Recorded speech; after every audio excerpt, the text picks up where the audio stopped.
ho un'ospite misteriosa, questa volta nemmeno io so di chi si tratta. Allora lo chiedo direttamente a lei e la ringrazio subito di essere venuta a trovarci. Allora, lei so solo che è un'insegnante. Allora ci dica come si chiama, si presenta, da dove viene e qual è la sua attività. Allora, sono Antonella Brugnoni, vengo dalla provincia di Udine, sono un'insegnante di scuola primaria e sono la coordinatrice di un bellissimo progetto che si chiama Ragazzi del Fiume, che raccoglie 84 scuole in rete ormai da 10 anni. Quest'anno abbiamo festeggiato il decennale della rete e su questo sito convergono una cosa come 6.000 ragazzi che lavorano in rete per tutto l'anno scolastico. È un sito per poter lavorare, quindi noi lo chiamiamo scherzosamente il portacoppia, ci sono dei blog, i ragazzi producono anche dei podcast, è un progetto che prevede il tutoraggio e la formazione degli insegnanti e stiamo mettendo in piedi con la regione Friuli Venezia Giulia proprio in questi giorni una web radio dei ragazzi del Friuli Venezia Giulia.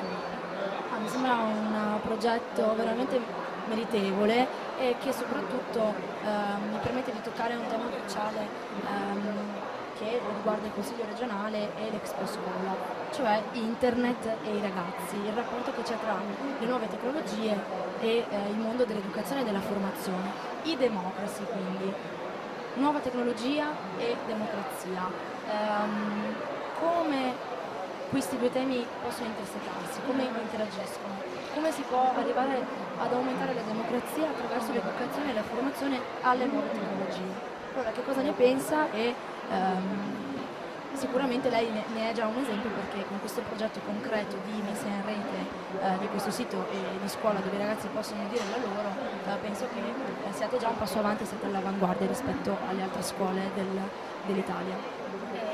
Io penso che ora è veramente di dire basta ad alcune ipocrisie che a suo tempo abbiamo vissuto col mondo della televisione, per cui con demonizzare il mondo della televisione e in questo caso demonizzare il mondo di internet, che invece è un mondo assolutamente formidabile che permette la comunicazione e la cooperazione fra i ragazzi. Bisogna invece aprire le porte ad internet e fare in modo che c'entri la scuola, c'entri il territorio, c'entrino le amministrazioni locali e quelle regionali. Per fare questo bisogna accompagnare i ragazzi ad usarlo in maniera sensata.